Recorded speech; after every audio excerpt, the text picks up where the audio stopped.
UP विशेष आयोग अपने कार्यों में सुधार नहीं ला रही है। अगर ऐसा ही रहा तो इससे भी बड़ा प्रोटेस्ट होगा और ये चीज़ ज़्यादा याद रखेगी यूपी गवर्नमेंट कि तख्त बदल दिया जाएगा। पहली बात तो जो आंसर मतलब रिजल्ट आ रहा है, रिजल्ट में जो शुचिता होनी चाहिए वो नहीं दिख रही है, ट्रांसपेरेंसी वो नहीं दिख रही है। इन्होंने एक नोटिस जारी किया कि हम किसी भी प्रकार की सूचना नहीं देंगे। यार ये कौन सा उल्लंघन हुआ है?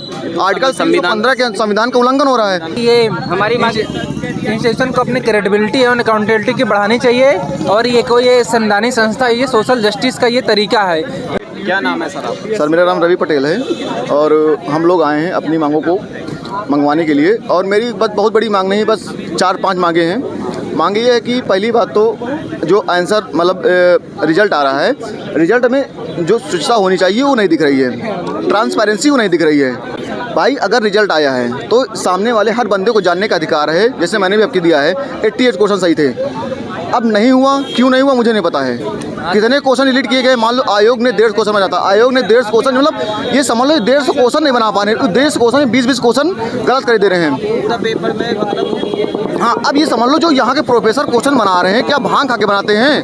मतलब तो ऐसे तो प्रोफेसर फिर अनपढ़ हुए ना, तो अनपढ़ हुए ना भाई। अगर आप 150 क्वेश्चन नहीं सेट कर पा रहे हैं तो कहीं ना कहीं आपके फेलियर है या आप सीधे सीधा घोटाला करना चाहते हैं। भाई अब अगर डायरेक्ट 150 क्वेश्चन सही बना दोगे तो लड़ाई नहीं बचेगी, है ना? देखने को मिले वही ना। तो अब लड़के आंदोलन कर रहे हैं कि भाई हमें पहली बात तो SC ST OBC जनरल का फाइनली कटऑफ बताया जाए। इतनी कटऑफ भाई, इतने क्वेश्चनों में बच्चों का सिलेक्शन हुआ है, इतने क्वेश्चन डिलीट किए गए हैं और क्यों डिलीट किए गए, इनका आंसर क्या होगा? भाई अगली बार की जो बच्चा तैयारी करे तो ये तो सोचे कि यार मुझे पढ़ना क्या है, हम गलती कहाँ किए हैं। जब उसे गलती ही नहीं पता है तो क्या ही करेगा पढ़ के, वो जानना उसे जरूरी ना। अब RTI एक्ट 2005 पता सबको सूचना का अधिकार होता है। इन्होंने एक नोटिस जारी किया कि हम किसी भी प्रकार की सूचना नहीं देंगे। यार ये कौन सा उल्लंघन हुआ है? आर्टिकल 15 के संविधान का उल्लंघन हो रहा है। आप कॉन्स्टिट्यूशनल बॉडी हैं, संवैधानिक संस्था है ना आप। अगर आप ये बोलेंगे कि नहीं ये तो हम तो नहीं दे पाएंगे सूचना, तो फिर हम लोग जाहिर सी बात है मैदान में उतरेंगे। जैसे पिछली बार उतरे थे सब लोग, फिर बैक उतरेंगे मैदान में, अपनी मांगों मंगवाएंगे। भाई संविधान के तहत कानून का पालन करते हुए हम अपने लोग मंगवाएंगे। अभी बच्चे कम दिख रहे हैं, शुरू में पहली बार ऐसा हुआ था बच्चे नहीं दिख रहे थे, बच्चों ज़्यादा तो अभी पुलिस दिख रही है। क्या आशंका है, कितने बच्चे आ सकते हैं? बच्चे आएंगे, बच्चे भी दबा के आएंगे, बच्चों में कोई वो नहीं है। अभी तो बच्चे सुबह हुआ है, उठे हैं, लेट है, ठंड पड़ रही है, दाल चावल खा के निकलेंगे आराम से फिर पूरे दिन प्रोग्राम सेट करके। तो जो हमारे लोगों की मांग है वो आयोग माने, अपने जो इनका हट है वो हटे, दूर हटे।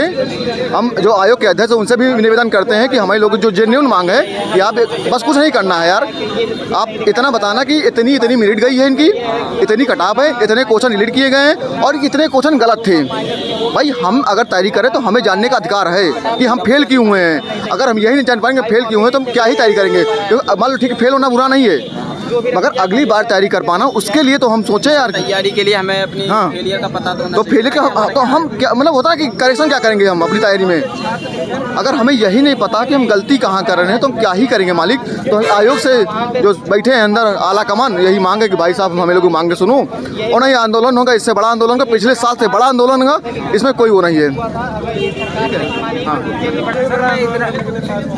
क्या और सर मैं इतना ही कहना चाहूँगा कि ये हमारी इंस्टीट्यूशन को अपनी क्रेडिबिलिटी और अकाउंटेबिलिटी की बढ़ानी चाहिए और ये कोई ये संवैधानिक संस्था, ये सोशल जस्टिस का ये तरीका है। क्योंकि हमारे संविधान में व्यवस्था की गई है कि सामाजिक न्याय रूप से अकाउंटेबिलिटी इंस्टीट्यूशन पर रोका गया है और इस पर जो 2-3 सालों से पार्शलिटी के अकाउंटेबिलिटी के आरोप लग रहे हैं, इसको अपनी क्रेडिबिलिटी बढ़ानी चाहिए।